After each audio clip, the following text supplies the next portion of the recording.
Hello everyone, सभी को नमस्कार। मैं यश जायसवाल। आज हम अपने कॉन्सेप्ट को आगे बढ़ाएंगे। एक क्वेश्चन से शुरू करता हूँ। आप इस क्वेश्चन को करने की कोशिश कीजिए, ठीक है। इसके बाद फिर इस कॉन्सेप्ट पे डिस्कस करेंगे।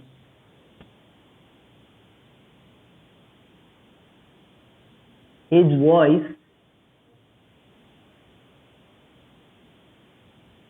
is clearer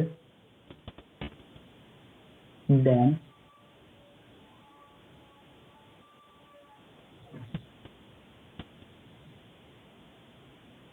me,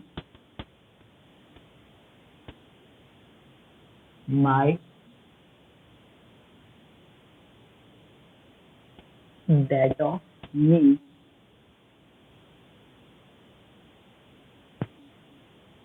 that of mine। इसे देखिए, कौन सा सही लग रहा है आपको? इसमें से आंसर जो है, ऑप्शन कौन सा करेक्ट होगा? ठीक है। अब हम इस क्वेश्चन से आगे की कॉन्सेप्ट की ओर बढ़ेंगे। तो हमारा कॉन्सेप्ट ये है, हम कुछ डेमोन्स्ट्रेटिव प्रोनाउन का कॉन्सेप्ट देखेंगे। डेमोन्स्ट्रेटिव प्रोनाउन ये होता क्या? पता है आपको, बहुत छोटा सा चीज है लेकिन बहुत ही इंपॉर्टेंट है। ये कॉन्सेप्ट क्या है? ये कॉन्सेप्ट है ये जो आप बचपन से देखते हैं, दिस, दैट, दीज, दोज। ठीक है। इसमें से सिंगुलर के लिए ये दोनों है, ये दोनों ही सिंगुलर के लिए यूज किया जाता है, और ये दोनों प्लूरल के लिए। और क्या डिफरेंस है? और क्या डिफरेंस है? नियरर, पास के लिए जो है, दूसरा मार्कर ले लेता हूँ। जब पास के बारे में, नजदीक के बारे में बात की जाएगी तो ये होगा, और जब दूर के बारे में बात की जाएगी तो ये यूज करेंगे। सिंपल सी बात है, ठीक।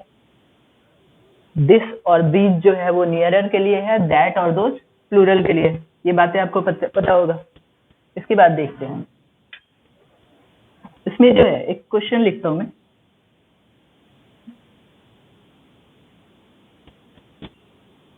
This is my cattle. ये सही है गलत है? दिस इज माई कैटल, हाँ बिल्कुल सही। कि ये जो कैटल है वो क्या है? प्लूरल है। जैसे पीपल प्लूरल होता है तो पीपल इज नहीं बोल सकते, वैसे कैटल क्या बोलेंगे? इज न बोलकर आर का यूज होगा। और ये सिंगुलर है या प्लूरल है? प्लूरल है। तो दिस करना यूज करके क्या हो जाएगा? These, these are my cattle.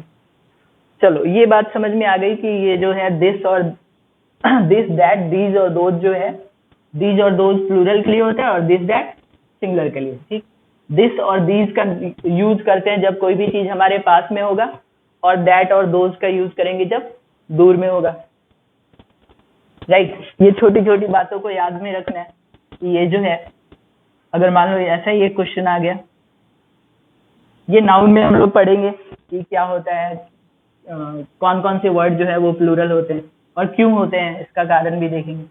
जो दिखते सिंगुलर हैं लेकिन होते प्लूरल हैं। जैसे मैंने लिखा, दीज आर ग्रेट न्यूज। तो इसमें भी पता है आपको कि न्यूज जो है वो सिंगुलर होता है, तो ये सिंगुलर है, तो फिर यहाँ पे क्या होना चाहिए? This, this is great news. A का यूज कर सकते हैं या नहीं? यहाँ पर ए का यूज कर सकते हैं या नहीं कर सकते? बिल्कुल नहीं कर सकते, क्योंकि न्यूज जो है वो अनकाउंटेबल में कंसीडर किया जाता है, और अनकाउंटेबल के साथ हम ए या एन का यूज नहीं करेंगे, ठीक। ये बात, इस क्वेश्चन को समझने के लिए ये बातों की जरूरत थी आपको, ये समझ पाएंगे तभी आगे समझ पाएंगे। तो चलो इसी से रिलेटेड एक दो और कॉन्सेप्ट देखते हैं।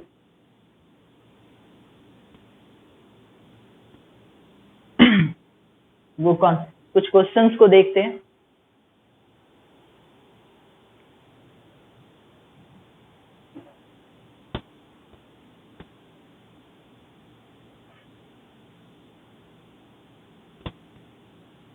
The climate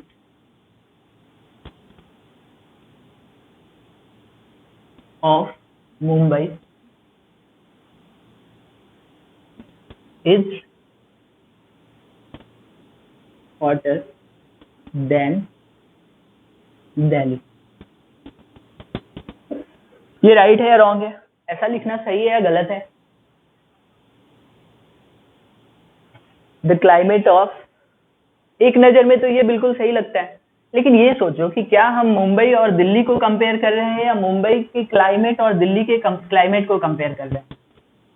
यहाँ पे तो ऐसा हो गया कि ये जो है क्लाइमेट की बात की जा रही है और यहाँ पे सिर्फ दिल्ली की बात की जा रही है, दिल्ली के क्लाइमेट के बात नहीं की जा रही है। तो फिर क्या करना होगा इसमें सही करने के लिए? चलो इस बात को हम लिख सकते हैं चाहें तो, द क्लाइमेट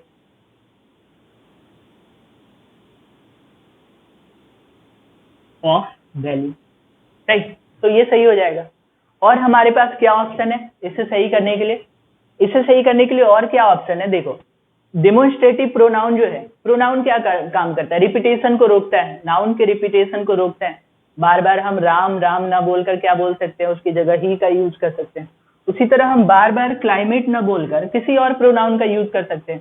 किस प्रोनाउन का यूज करेंगे? डेमोन्स्ट्रेटिव, जो इंडिकेट करे, इशारा करे इसकी ओर। और ये पास में है नहीं, ये वर्ड जो है वो दूर में है वहां से, तो किसका यूज करेंगे? एक तो ये सिंगुलर है, इसलिए किसका यूज करेंगे? सिंगुलर के लिए हम या तो दिस का यूज कर सकते हैं या दैट का यूज कर सकते हैं, और ये दूर में है इसलिए किसका यूज करेंगे? दैट का। तो हम ये द क्लाइमेट को रिपीट ना करके क्या लिख सकते हैं? That of Delhi. क्लियर है? The climate of Mumbai is hotter then Delhi. और क्या लिख सकते हैं इसमें चाहे तो? और हम चाहें तो इसी बात को ये न लिखकर ऐसे लिख सकते हैं, दिल्ली क्लाइमेट। ये भी बिल्कुल सही है। और हम चाहें तो और क्या सही कर सकते हैं? इसे ओमिट भी कर सकते हैं, इसे हटा सकते हैं, तो ये अंडरस्टूड हो जाएगा। ये अपोस्ट्रोफी के बाद जो है वो क्लाइमेट लिखा हुआ है। ठीक है, तो 3 तरीके से हम इसे सही कर सकते हैं, चाहे 4 तरीके से। चाहे तो हम यहाँ पे लिख सकते हैं द क्लाइमेट ऑफ दिल्ली, या चाहे तो हम डेमोन्स्ट्रेटिव प्रोनाउन का यूज कर सकते हैं, या फिर हम केवल ये अपोस्ट्रोफी लगा के छोड़ सकते हैं इसके साथ, ये अंडरस्टूड हो जाएगा, या फिर पूरी बातें लिख सकते हैं। ठीक है, ये बात समझ में आ गई। अब चलो एक क्वेश्चन जो है ये एसएससी में आया हुआ है, इसे देखते हैं। बहुत ही अच्छा question. I can speak both, थोड़ा मैं पीछे से लिखता हूं इसे क्योंकि लंबा सेंटेंस है।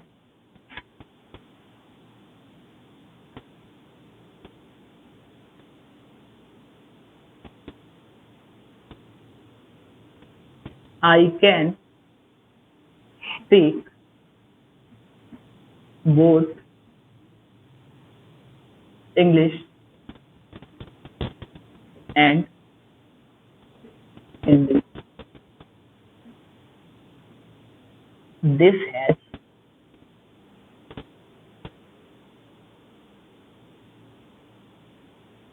26 letters and that has 52। ठीक है, अब देख कर बताओ इसमें क्या सही है? ये सेंटेंस सही है या गलत है? देखो ध्यान से देखोगे तो क्या है, ये दिस है, दिस किसको इंडिकेट करता है? पास वाले को। तो इसका मतलब ये जो है ये हिंदी को इंडिकेट करेगा या इंग्लिश को? दिस, बिल्कुल जो पास में होगा। तो ये किसे इंडिकेट कर रहा है, किसकी तरफ इशारा कर रहा है? हिंदी की तरफ। अब हिंदी में तो 26 लेटर्स नहीं होते हैं, वो किस में होते हैं? इंग्लिश में होते हैं। तो हम क्या करेंगे बताइए, इसमें हम क्या करेंगे? इस चीज को यहाँ पे लिख देंगे और इसे यहाँ पे। लेकिन एग्जाम में ऐसा नहीं आया था, इसमें क्या आया था एग्जाम में? इस तरह से,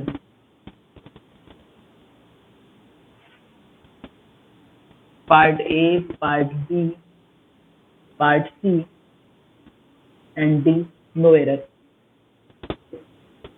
अब देखो, अब क्या करोगे? दोनों में तो चेंज नहीं कर सकते, आप अपने आंसर में दोनों ही टिक नहीं कर सकते। जनरली क्या होता है, जब भी इस तरह का कंफ्यूजन हो तो क्या करेंगे? हमेशा हम ये राइट से लेफ्ट की ओर आएंगे। ऐसा क्यों? क्योंकि देखो, इधर जो होता है वो सब्जेक्ट होता है। सब्जेक्ट मतलब किसी भी सेंटेंस का मेन पार्ट होता है। तो हमारी कोशिश ये होनी चाहिए कि वो मेन पार्ट है उसे क्या करना है, हाँ, उससे ज्यादा टच नहीं करना है। अगर संभव हो तो इधर राइट की तरफ ही, जैसे जैसे हम राइट से लेफ्ट की ओर आते हैं, सेंटेंस की इंपॉर्टेंसी जो है वो क्या होती जाती है? बढ़ते जाती है। तो हमारी कोशिश होनी चाहिए कि इंपॉर्टेंट पार्ट को ना चेंज करके जो कम इंपॉर्टेंट है उसे चेंज करना है। लेकिन यहाँ पे हम ऐसा कर नहीं सकते, क्योंकि दो आंसर तो हो नहीं सकता। चेंज करने के लिए इसे इसमें लिखना पड़ेगा और इसे इसमें। तो बी और सी दोनों में तो एरर नहीं हो सकता है। तो फिर क्या करेंगे? बिल्कुल सही, यहाँ पे क्या करेंगे? इंग्लिश को यहाँ पे लिख देंगे और हिंदी को यहाँ पे। तो आपका आंसर जो है वो क्या होगा? ए। राइट। मैंने क्या बोला फिर से समझिए कि ये दिस जो है वो अपने सबसे पास वाले को इंडिकेट करेगा। तो इसके पास दो ऑप्शन है, एक हिंदी है और एक इंग्लिश है। तो ये इंग्लिश जो है इससे दूर है, तो ये हिंदी की ओर इंडिकेट कर रहा है। मतलब इस सेंटेंस का मतलब ये हो जाता है कि हिंदी में 26 लेटर्स हैं और इंग्लिश में जो है वो 52 लेटर्स हैं। तो ऐसा बोलना सही नहीं है, हम जानते हैं इसे। तो अब चेंज करना पड़ेगा। अगर ये स्लैशेस नहीं होते यहाँ पे तो क्या होता? हम इस 26 को वहां पे लिख देते और 52 को यहाँ पर। लेकिन अब दोनों में तो करेक्ट नहीं कर सकते एग्जाम में, तो क्या करना पड़ेगा? इस सब्जेक्ट की ओर आकर चेंज करना पड़ेगा, इंग्लिश को हिंदी और हिंदी को इंग्लिश में लिखना पड़ेगा। अब चलिए आते हैं हम अपने मेन क्वेश्चन में। ओके, एक क्वेश्चन और आप अगर करना चाहें इसी तरह का तो कर सकते हैं।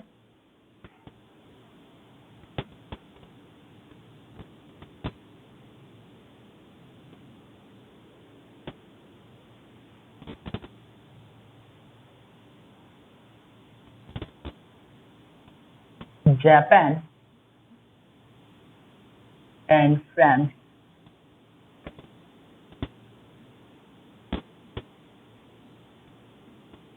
both are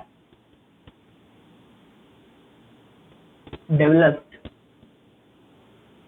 country.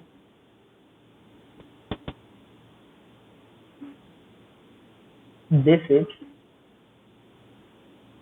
in Europe and that is in Asia. चलिए सही है, इसमें क्या सही करेंगे? देखिए, हम दोनों तरीके से इसे करेक्ट कर सकते हैं। चाहे तो जापान को यहाँ पे, अब इस हिसाब से इसमें देखा जाए तो दिस जो है वो किसकी ओर इशारा कर रहा है? जो सबसे पास में है, फ्रांस की तरफ। तो फ्रांस, ओके, फ्रांस जो है वो यूरोप में है, करेक्ट। और दैट जो है वो किसकी तरफ इशारा कर रहा है? एशिया की तरफ। इसका मतलब ये सेंटेंस राइट है या रॉन्ग है? बिल्कुल सही है, कोई दिक्कत नहीं। हमें पता है कि जापान जो है वो एशिया में है और फ्रांस किस में? यूरोप में। चलिए अब इस क्वेश्चन की ओर आते हैं। इसमें बहुत अच्छा कॉन्सेप्ट है, ध्यान से समझिए। क्या होना चाहिए आपके हिसाब से? क्या आंसर आ रहा है? मी हो सकता है। देखो, क्या होगा उससे ज्यादा जरूरी हमें सीखना है कि क्या जो नहीं हो रहा है वो क्यों नहीं हो रहा है। ठीक है, हम उस पर ध्यान देंगे और बहुत ही ध्यान से पढ़ेंगे। ये मी क्यों नहीं होगा? देखो, अगर हम मी लिख देते हैं यहाँ पे तो इससे क्या लग रहा है? हिज वॉइस, हम यहाँ पे वॉइस को ना कंपेयर करके किसका कंपेयर कर ले रहे हैं, अपने आप को, ना कि वॉइस को। तो ये मी तो होगा नहीं, माई क्यों नहीं होगा, ये क्यों नहीं होगा, क्योंकि देखो ये जो है ये कहीं ना कहीं एडजेक्टिव का काम करता है, ठीक है, एडजेक्टिव प्रोनाउन भी इसे बोलते हैं, क्योंकि हम सिर्फ माई लिख कर नहीं छोड़ सकते, जब भी लिखना होगा दिस इज माई, इसके साथ पेन को लिखना जरूरी है, ठीक है। मतलब एक जो है नाउन लिखना जरूरी है, और ये नाउन की विशेषता इसके बारे में इंफॉर्मेशन देता है कि ये पेन जो है वो किसका है, तो इस हिसाब से ये क्या काम कर रहा है, एडजेक्टिव का काम कर रहा है। अगर नाउन के बारे में कोई भी इंफॉर्मेशन दे रहा है तो एडजेक्टिव का काम कर रहा है, और साथ साथ उस व्यक्ति के नाम के बारे में भी बता रहा है, मतलब उस व्यक्ति के भी बारे में बता रहा है, तो एडजेक्टिव और प्रोनाउन दोनों का काम कर रहा है, तो एडजेक्टिव प्रोनाउन बोलते हैं। ये सारे वर्ड जो हो गए, माय हो गया, योर हो गया, हिज हो गया, हर हो गया, ये सब जो है एडजेक्टिव प्रोनाउन का काम करता है। ओके, हम ये भी सुनते हैं कि माय की जगह माइन का भी यूज कर सकते हैं, तो माइन हो गया, योर्स हो गया, हिज, हर्ष, ये सब जो है ये प्रोनाउन है, आपके पॉजेसिव प्रोनाउन है, ठीक है, अधिकार बताते हैं। और ये जो है इससे आप बोल सकते हो एडजेक्टिव पॉजेसिव प्रोनाउन, दोनों काम एक ही करते हैं। फिर क्या डिफरेंस है इन दोनों में, इन दोनों में यही डिफरेंस है कि इसके साथ हमें एक नाउन को लिखना जरूरी होता है, ये बिना नाउन का हो नहीं सकता, लेकिन इसके साथ हमें नाउन नहीं लिखना पड़ता है, ठीक, हम नाउन नहीं लिखेंगे, नहीं तो ये सेंटेंस गलत हो जाएगा, क्योंकि देखो ये खुद में एक पूरा प्रोनाउन है, और ठीक प्रोनाउन के बाद नाउन नहीं लिख सकते, दो नाउन जैसे एक साथ नहीं लिख सकते, उसी तरह नाउन और प्रोनाउन दोनों एक साथ नहीं लिख सकते हैं। तो एक बात और आपको समझना है कि अगर हम ऐसा लिखते हैं, दिस इज माइन पेन, और ऐसा लिखते हैं, दिस पेन इज माइन, तो क्या ये सही है? नहीं, क्यों नहीं सही है? क्योंकि देखो यहां पे अगर हम बात करें तो ये प्रोनाउन है आपका, और प्रोनाउन के बाद ठीक नाउन नहीं लिखना चाहिए, दो नाउन जैसे नहीं हो सकता, वैसे एक प्रोनाउन एक नाउन बिल्कुल पास पास नहीं हो सकता, ठीक है। तो फिर क्या लिखेंगे, इसे लिखेंगे like this, this pen is mine. यहाँ पे जो ये माइन है, ये बता रहा है माय पेन, ठीक है, ये जो चीज है इसी के अंदर पेन है, this pen is my pen, ठीक है, इसी को हम ऐसे लिख सकते हैं, राइट। अगर ऐसा लिखना चाहें, दिस पेन इज माय, ये सही है? नहीं, क्यों नहीं सही है? क्योंकि यहाँ पे हमें क्या करना पड़ेगा, ये एडजेक्टिव पॉजिटिव है, इसके साथ जो है हमें एक नाउन लिखना ही पड़ता है इन सब के साथ, तो हमें क्या लिखना पड़ेगा, this is my pen, correct, ठीक है। ये बातें समझ में आ गई होगी। ये सिंपली ये समझ लो कि माय, योर, दिस, दैट, हर, ये सारी चीजों के बाद, ये सब पॉजिटिव प्रोनाउन के बाद, एडजेक्टिव पॉजिटिव प्रोनाउन के बाद क्या करना पड़ेगा, हमें नाउन की जरूरत पड़ेगी, और इसके बाद नहीं पड़ेगी। अब चलो यहाँ पे आते हैं, अगर हम केवल माय लिख देते हैं तो वही बात हो जाएगी कि इसके बाद एक नाउन लिखना ही पड़ेगा, तो उस हिसाब से ये भी क्या हो गया, गलत हो गया। मी क्यों गलत हुआ? क्योंकि कंपेयर हो जा रहा है वॉइस और मेरे में, ठीक है, तो वो कंपेयर जो है, वो जो कंपैरिजन होना चाहिए वो लाइकवाइज कंपैरिजन होना चाहिए, ठीक, जिस चीज का कंपेयर कर रहे हैं उसी तरह की चीजों से उसका कंपेयर होना चाहिए, कंपैरेटिव एनालिसिस इसे बोलते हैं हम।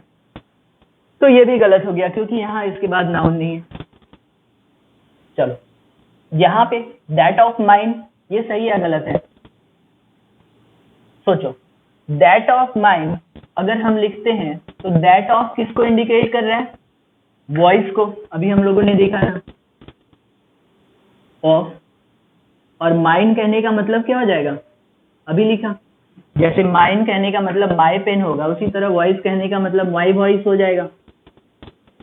तो वॉइस ऑफ माई वॉइस हो सकता है, बिल्कुल गलत। ठीक है, तो ये भी क्या हो गया, गलत हो गया। इस पे आते हैं, यहाँ पे जो है ये देखो, दैट ऑफ किसको इंडिकेट कर रहा है, डेमोन्स्ट्रेटिव प्रोनाउन वॉइस को। ठीक है, वॉइस ऑफ, देखो ये जो है प्रेपोजिशन है, प्रेपोजिशन के बाद क्या होना चाहिए, ऑब्जेक्ट होना चाहिए। मी जो है ऑब्जेक्टिव फॉर्म में है, तो ये करेक्ट हो गया आपका। His voice is clear then voice of me, ना कि माई।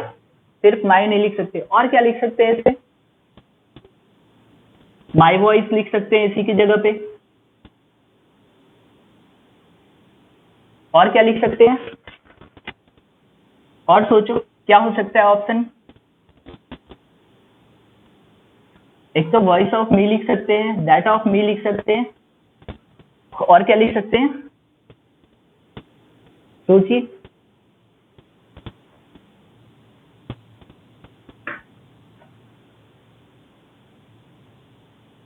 माइन का यूज करके कुछ सोचिए। सिर्फ माइन लिखेंगे तो सही होगा या नहीं होगा, सोचिए। माइन लिखने का मतलब क्या हो जाएगा, माई वॉइस, जो किसके बराबर होगा, ये। मतलब माइन भी लिख सकते हैं, राइट। ओके, तो हम लोगों ने क्या देखा, ये देखा मी क्यों गलत हो गया, क्योंकि यहाँ पे कंपैरिजन वॉइस का करना है, ना कि उससे। दूसरी बात, माई क्यों गलत हो गया, क्योंकि माई, योर, हिज, इसके बाद एक नाउन होना चाहिए, यहाँ पे नहीं है। ये क्यों गलत हो गया, दैट ऑफ जो है वो वॉइस को बताएगा, डेमोन्स्ट्रेटिव प्रोनाउन, इशारा करता है अपने दूर वाली चीजों को। और फिर से वॉइस हो जाएगा, तो दो बार वॉइस हो जा रहा है, तो ये क्या हो गया, गलत हो गया। अब इस पे देखिए, यहाँ पे ओके, दैट ऑफ मी क्यों लिखा हमने, दैट जो है वो वॉइस की तरफ इशारा किया, और ये प्रेपोजिशन है, इसके बाद ऑब्जेक्ट आना चाहिए, ऑब्जेक्टिव केस, माई का ऑब्जेक्टिव केस मी होता है, करेक्ट। ठीक है, इसी जगह पे हम क्या लिख सकते हैं, माई वॉइस, वॉइस से कंपेयर हो रहा है। इसी जगह पे हम क्या लिख सकते हैं, माइंड भी लिख सकते हैं, क्योंकि माइंड कहने का मतलब क्या होगा, माई वॉइस। जैसे this book is mine, mine मतलब माई बुक, करेक्ट।